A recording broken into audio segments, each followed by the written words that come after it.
birinchi qoida desak ham bo'ladi. Psixologik jihatdan ijobiy munosabatlarni saqlash va tanlash.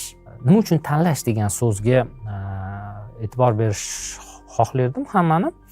Agar biz muayyan bir musobaqa jarayonida yoki trenirovka jarayonida ijobiy munosabatni bir saqlashga harakat qilmas ekanmiz, uni tanlamas ekanmiz, katta ehtimol bilan bizda o'sha salbiy munosabatlar ustunlik qilaveradi. Biz neytral holatda kam bo'lamiz. Yo salbiy yoki ijobiy holatda bo'lishimiz mumkin. Shundan kelib chiqqan holatda ijobiy munosabatlar ham o'z navbatida tanlov. Aytaylik, qandaydir vaziyatga ijobiy munosabat ko'rsata olishimiz ham tanlov.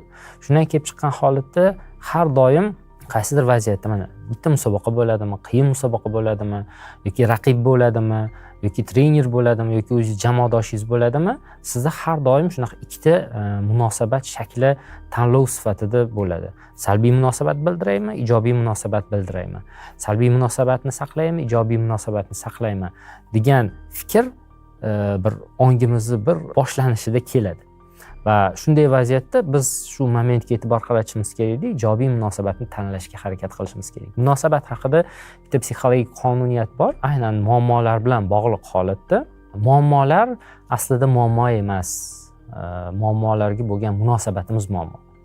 Ko'p holatda qaysidir muammoni biz aytaylik muammo deb qaraydigan bo'lsak, u muammolashib ketaveradi. Shundan kelib chiqqan holatda biz har qanday muammoga, qiyin masalaga, vaziyatga masala sifatida yondashishimiz kerak. Masala bu yechimga ega bo'lgan shunday hayotiy hodisa. Lekin muammo bo'ldi, to'siq. Undan uyog'iga o'tib bo'lmaydi.